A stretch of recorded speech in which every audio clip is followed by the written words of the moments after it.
Fair enough. Here there are two aspects. One aspect is there should be quality redressal at the very first instance when you dispose of the case. That's the first thing that needs to be improved.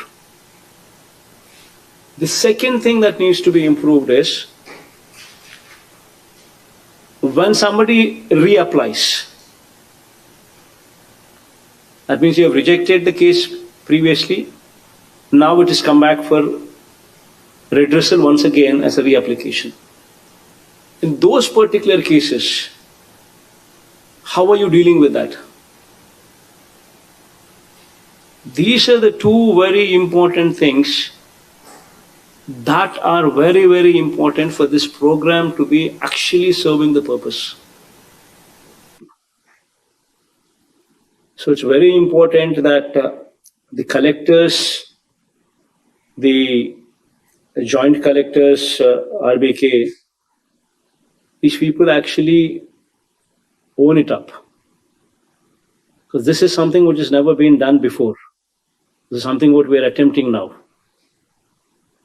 And first time you also have a situation where even if that paddy is not of the best of the quality, broken, discolored, even this category of paddy also, Tadichina, Rangumarina, ఇటువంటి paddyని కూడా this kind of paddy also is being procured.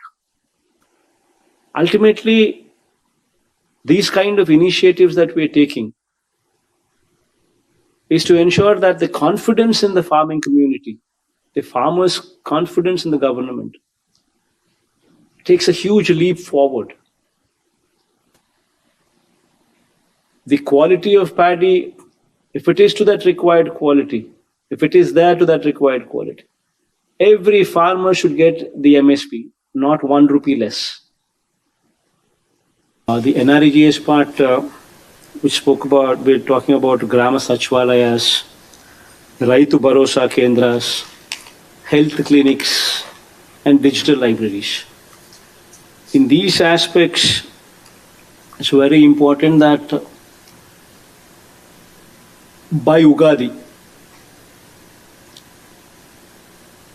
Raitu Bharosa Kendras and Grama Sachwalayas and health clinics, all these three are completed.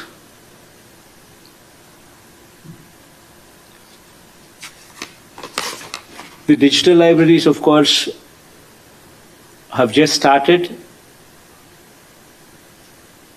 but they should also be expedited. These 4 in the village, along with Nadu Nedu schools, English medium schools, also present in the village, will totally change the outlook of the village. The Grama Sachwalayam, the RBKs for farmers, the health clinics with 24/7 service available, with the digital libraries with as a point of presence, uninterrupted bandwidth available, and the CBSE English medium schools at the village level. These will totally change the way the village is actually visualized as.